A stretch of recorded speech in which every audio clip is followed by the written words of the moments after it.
मैं आपको सच कह रहा हूं, उसको फिर आपकी पढ़ाई लिखाई की जरूरत नहीं है आपको लाखों लोग देने के लिए। आमीन। छोटा है चर्च, लेकिन बात यह है तुम कितने पक्के हो, कितना अड़े और खड़े रहते हो, तुम्हारा विश्वास कितना है। हालेलुया। तुम्हारा फेथ कितना है।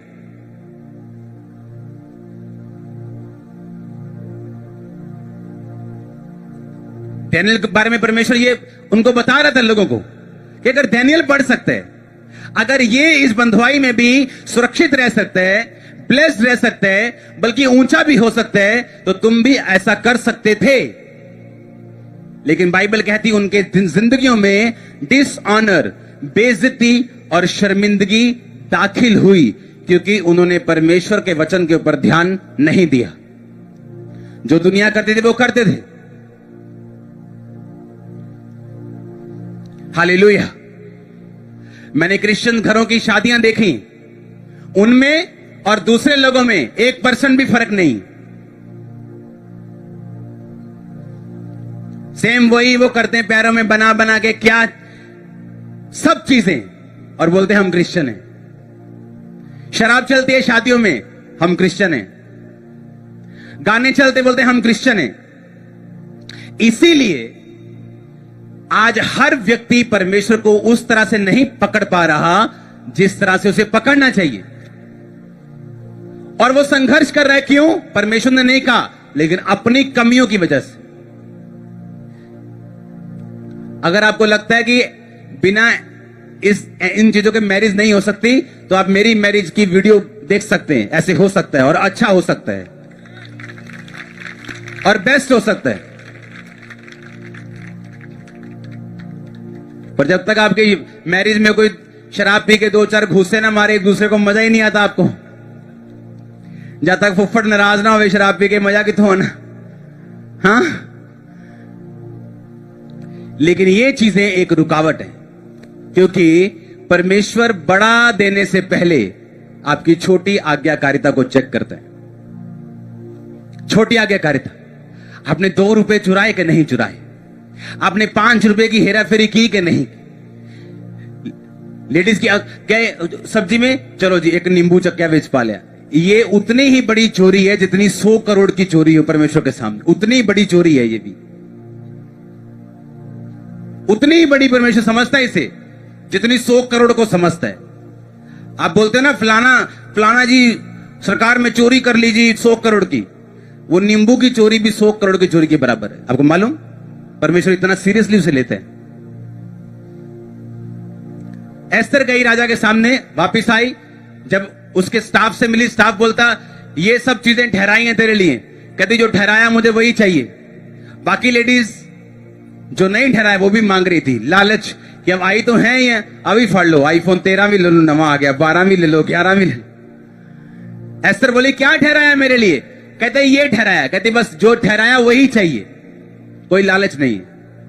ग्रेट लोग, महान लोग जो बड़ी पोजीशंस पे गए, उनकी छोटी छोटी आदतें थी जो अच्छी थी, जिनकी वजह से वो गए। छोटी हैबिट्स।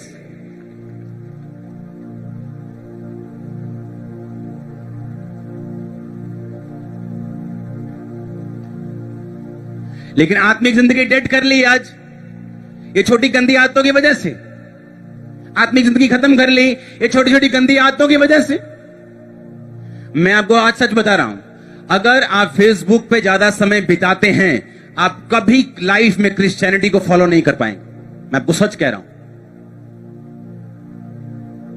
अगर आप सोशल मीडिया पे ज्यादा समय बिताते हैं, हर चीज को फॉलो करते हैं, देखते हैं, आपकी क्रिश्चियन लाइफ अंडर अटैक है। आपकी स्पिरिचुअल लाइफ अटैक के नीचे, शैतान आप पे काम कर रहा है।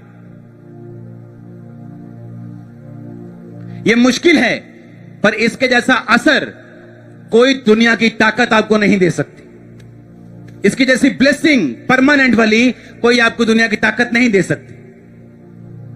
अरे मुंह खोलो, खुदा तुम्हारे साथ है, जाओ तो सही। मैंने कहा वो तुम्हारे साथ खड़ा है, मुंह खोलो।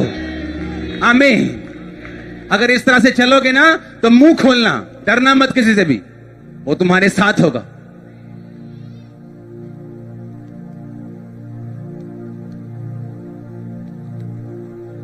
बोलो छोटी आदतें,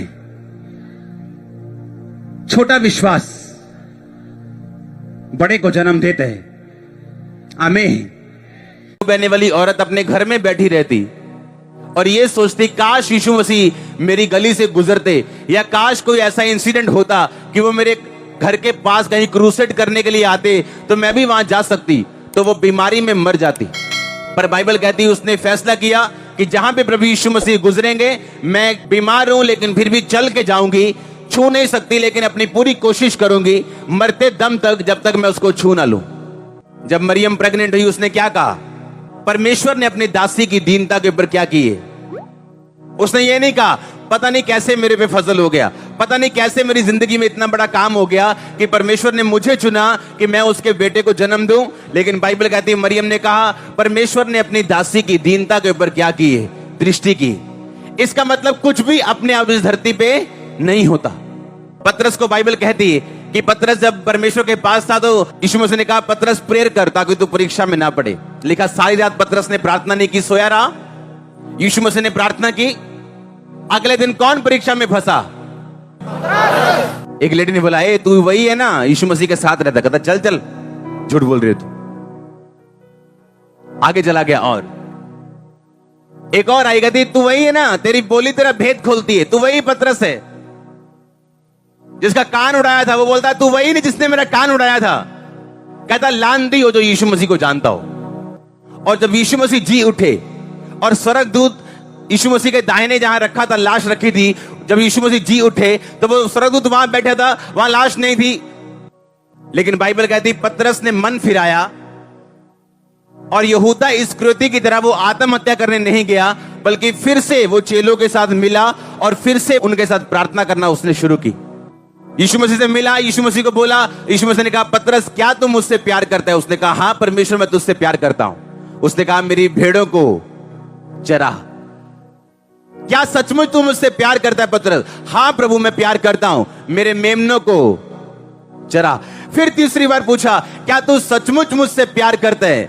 उसने कहा, वो डर गया, उसने कहा पता नहीं परमेश्वर को शक पड़ गया शायद, लेकिन मैं तो उससे बड़ा प्यार करता हूं। उसने कहा हां प्रभु मैं तुझसे प्यार करता हूं, मेरी भेड़ों की रखवाली कर। 3 बार पतरस ने इनकार किया था, 3 बार परमेश्वर ने उससे इकरार कराया और दोबारा चेला भर्ती किया उसको।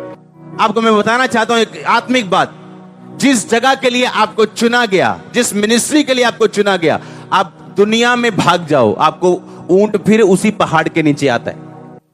कई बार आप जब ग्रेस में होते हो, आप एक मिनिस्ट्री के नीचे होते हो, उस मिनिस्ट्री की अनॉइंटिंग की वजह से आपकी फैमिलीज और सब चीजें ब्लेस होती, और जैसे ही आप ग्रेस से बाहर जाते हो, जब शैतान अटैक करता आपको मालूम होता आपने क्या गवाया। जो जगह